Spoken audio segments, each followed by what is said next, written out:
Alright. Hello, I am Edgar Martinez from Blink College. Alright.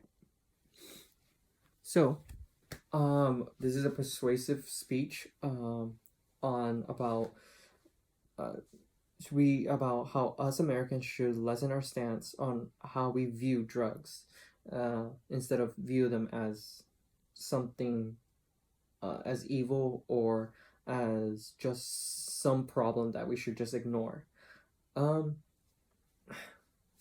for the most part, most people who do drugs are doing it because they see it as an easy way out, or peer pressure, or it could be problems from family, especially with teens when their parents are trying to divorce each other, or they're fighting and everything, and most kids will do drugs just to get some attention, or at least the hope of, and they see it as an easy way out and a way to relieve some stress at the same time. And the more adults, they do it for a number of other reasons, but most of them relate to the same thing of it's a traumatic event that they're trying to forget or trying to live with, and for them this is the best way possible. And really, we should instead put these people to rehab and try to help them, and tell them there's better ways to deal what they're dealing with, and that it doesn't have to be the easy way out, which is drugs and other things, to feel empowered, to feel to not feel hopeless in situations when triggers might happen. And I mean, what doesn't help is that America has their prisons to be very for profit, which doesn't help the problem. And with people instead being sending to rehab, and if it's like some harder drugs, I mean, sure, it's alright to send them to prison and whatever, but the more soft core, like marijuana, stuff like that, I mean, I think it's okay just sending them to, like, if it's like a serious problem, sending them to rehab. There's better ways to handle this, so it doesn't feed power, feed money to the drug cartels in Mexico and other cartels around the world. And the thing is, some of these people might be sent to prison for a number of years and without their family for extended amount of time. And these can break families, even encourage these kids to do drugs as well, because, well, they don't have their parents with them. They only have one, or maybe even both left, and maybe not left, but to prison. And they only have their grandparents to help. And, peer pressure, no parental guidance, well, it just creates a loop within itself. And one thing I want to touch on is, how this affects Mexico in general, because most Americans would just see it as, a domestic issue, but really it's an international issue, especially between the two countries of the US and Mexico. And in Mexico's case, we get the short end of the stick. So what happens is that a lot of these drug cartels get tons of money from people being addicted, and it is in their best interest so that these people to stay addictive. And and one way to break that cycle is try to help these people. And I mean, you even hear still that even people in prison, they'll still get drugs, or whenever even they get out, they again get into drugs, and that just still feeds the drug cartels.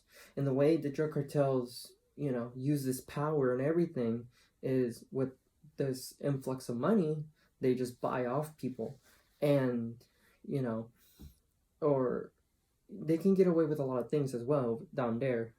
And one of the problem is, especially with like the military over there in Mexico and everything, is that you can't just go full force and attack these people as if they were like basically terrorists or something like that, because in a sense, at least in the Mexican culture, some of them are still people in the ways of some of them are just desperate to get, a job or anything out there. And there's not many opportunities out there. And who has the money in some of these really rural places? The drug cartels. And these drug cartels will recruit people who are desperate to have a job so they don't have to go somewhere else or even leave their homeland, just to able to have enough income to even support their families. And they'll turn into like the bodyguards of the drug cartels and stuff like that. And it just makes another loop right there itself. And the thing is, we don't want to kill any of these.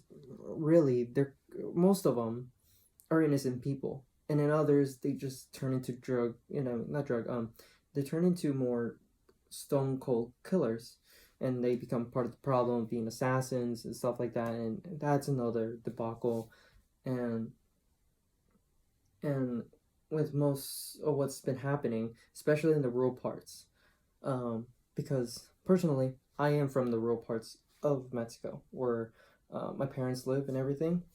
And the thing is, I mean, because there's not much of a population there. In my state of Coahuila, which is as big as Texas, if not bigger, there's only 3 million people. That's like what? The size of San Antonio, I believe. And the thing is, that entire state, you're related to someone that is in the drug cartel. And, and for the most part, it's because they didn't have a job, or maybe, they needed the money in order to pay off something, and this was their last resort. And the Mexican cartel will use this and use even innocent people as human shields. So, and the worst case of all is with these drug cartels with so much money, they'll buy American made weapons. Most 90%, which is coming from the Washington Post, 90% of weapons actually come from the US. And that's a problem itself. So, yeah. All right. So, yes, I do believe that we should instead really uh, send these people to rehab.